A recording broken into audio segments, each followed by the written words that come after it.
저희는 사회생활을 하잖아요. 사회생활을 하고 어떤 직업으로서의 삶이 또 있잖아요. 목사님들에게 직업으로서의 삶은 사실은 요즘은 좀 많이 좋아진 것 같은 느낌도 좀 있긴 있거든요. 그러니까 이게 약간 질문 포인트가 좀 다를 수 있는데 이제 첫 번째는 이제 전도사, 강도사, 목사라는 이런 체계가 있잖아요. 있지.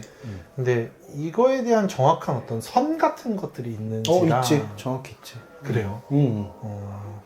그럼 이제 제가 그냥 먼저 성도로서 들었던 것들을 좀 얘기를 하면 뭐 전도사나 강도사는 축도를 못한다 뭐 이런 그렇지. 내용이 있어요. 그런 것들이 어떻게 규격화돼 있는 거예요? 그러니까 그게 무조건 꼭 그렇게 해야 된다가 아니라 그러니까 지금 우리 교회에 있는 질서들의 대부분은 잘못되는 부분을 막고자 함이 있는 거거든.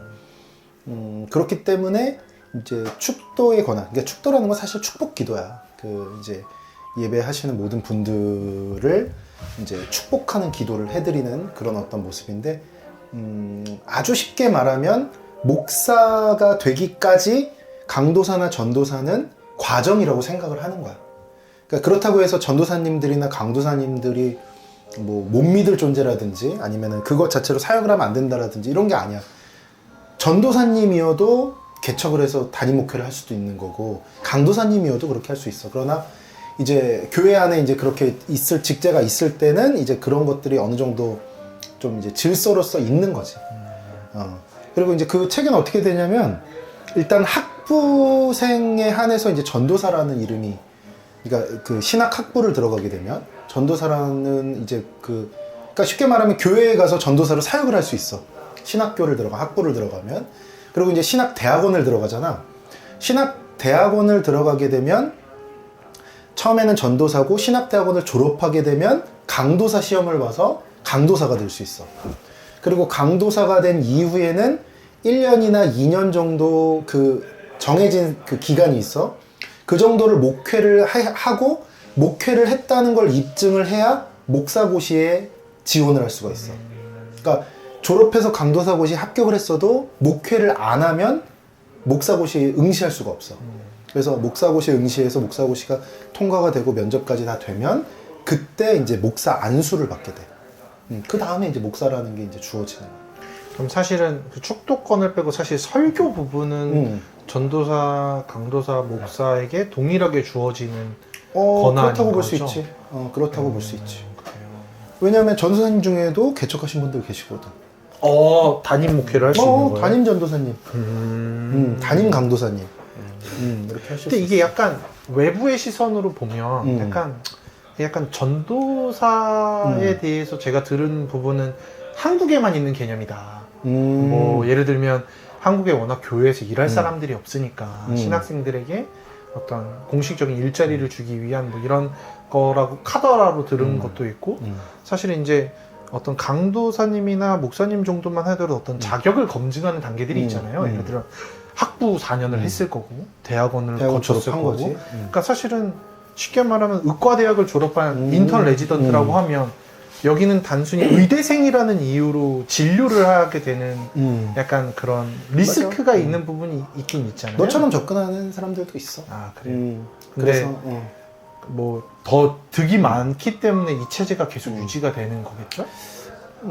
예를 들면 침례교단 같은 경우는 나도 잘은 모르지만 일반 성도님들이 세례를 줄 수 있어. 그러니까 그거를 그러니까 나는 이제 장로교 목사니까 내가 생각하는 게 전부라고 생각하진 않아. 그냥 나는 내가 속한 교단에서 이런 일들이 있고 이런 질서가 있다라는 얘기를 하는 거고, 다른 교단에서는 또 다르게 생각할 수 있는 거지. 그리고 사람에 따라서는 전도사님의 설교가 문제없다고 생각하는 사람도 있을 거고, 또 사람에 따라서는 그래도 대학원까지 다 졸업하고 목사고시까지 패스를 해야 설교를 할 수 있지라고 생각하실 수도 있을 거야. 그거는 뭐 모르겠어. 내가 어떻게 정할 수 있는 문제는 아닌 것 같아. 그러면 여기 이제 제가 더 하고 싶었던 건 이제 제 지인 교회에서 들었던 얘기인데 그 이제 학부생 예배, 그러니까 중고등학교 예배 때 장로님이 설교를 하신다는 거예요. 약간 나도 그거 물어보려고. 이게 좀 그러니까 이 비슷한 맥락으로 좀 가능한 거예요? 그거를 안 가능하다고 말할 수 없어. 그런데 질서라는 측면에서 봤을 때, 네. 질서라는 측면에서 봤을 때 신학 교육을 받은 사람이 설교를 하는 게 더 안전하다라고 말한다면 그 말도 존중받을 수 있다고 생각해. 약간 그런데 존재하는 거네, 여러 측면이. 그렇지. 그거를 뭐 꼭 그렇지 그렇게 하면 안 된다라고 말할 수는 없는 거지. 이건 좀 어렵다. 네, 왜냐면 사실은 저가 전에 섬기던 교회는 강도사도 없었어요. 강도사는 단어도 사실은 맞아. 나중에 일정 이제 교단에만 있는 거야. 그러니까 나중에 알게 됐고 또 그러니까 강도라는 게 말씀을 전한다는 얘기야. 강도. 이게 이제 강도권이 있다. 이게 말씀을 전할 권한이 있다는 건데, 근데 사실 전도사님들도 다 설교시키거든. 강도권이 없는 건데, 어떻게 보면 강도사가 강도권이 있는 건데. 그치, 근데 너의 질문의 핵심은 설교의 권한이 목사님한테만 있느냐라는.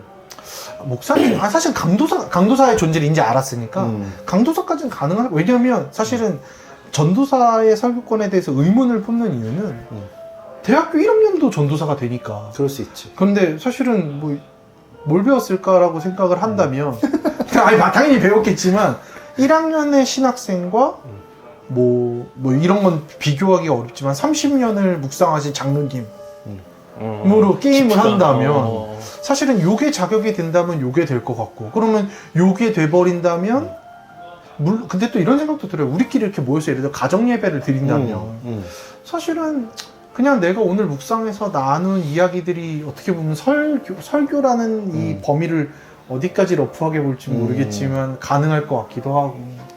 근데 내가 그때 종교개혁 같은 거 좀 공부했을 때 기억나는 거는, 목사는 이제 설교를 하는 게 맞고 장로는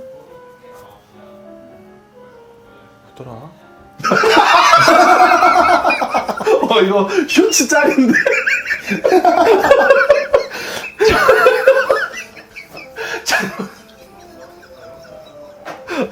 댓글에 장로님들 장로는 약간 뭐더라? 집사가 이제 그 교회 일 같은 거를 좀 이때 그 장로가 약간 그 아버지처럼 이렇게 뭔가 이렇게 좀 멘토처럼 장로라는 말이 그러니까 어른이란 얘기야. 그쵸. 약간 그런 역할이었던 것 같아요. 아예 그냥 역할이 다른. 그리고 장로교에서는 목사도 장로야. 가르치는 장로. 그러니까 그쵸, 롤이 그쵸. 다른 거. 그러니까 장로라는 게 이제 그 뭐라 그럴까? 부끄러워. 장로라는 기억이 말이 안 나는데. 지도자라는 말이에요. 지도자. 지도자라는 말이고, 목사는 가르치는 장로고, 또 이제 다른 장로들의 역할이 있을 수가 있겠지.